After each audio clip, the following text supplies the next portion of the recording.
AB news সংবাদে আপনাকে স্বাগতম। অবশেষে সেনা প্রধানের সাথে দীর্ঘ আলোচনা ও 4 জন শীর্ষ আইনজীবীর নিরলস প্রচেষ্টার পর দেশে ফিরবেন শেখ হাসিনা। রাজনৈতিক অঙ্গনে দীর্ঘদিন ধরে আলোচনায় ছিল তার দেশে ফেরা নিয়ে নানা জল্পনা কল্পনা।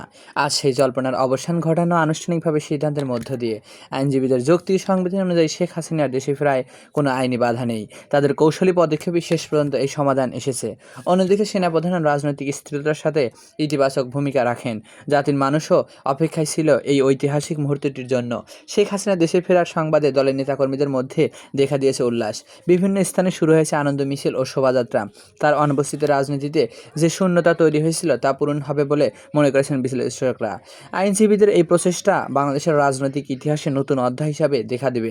তারা বরাবর বলেছেন, ন্যায় বিচার ও সংবিধান রক্ষার স্বার্থে শেখ হাসিনার দেশে ফেরাটা জরুরি। অবশেষে তাদের অবস্থানই জয় হলো।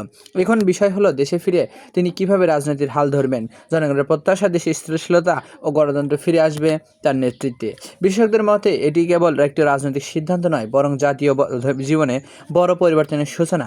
শেখ হাসিনার দেশে ফেরার এই ঘটনা ইতিমধ্যে আন্তর্জাতিক মহলেও ছড়িয়ে পড়েছে। সব মিলিয়ে বলা যায় বাংলাদেশের নতুন করে রাজনৈতিক উত্তেজনা ও প্রত্যাশার সূচনা বলে সিদ্ধান্ত গ্রহণ হচ্ছে। তার পক্ষে আইনি নড়বেন মোর্শেদ হোসেন শাহীন, ইমরান হোসেন শেখ ফরিদ ও আইনজীবী তপু।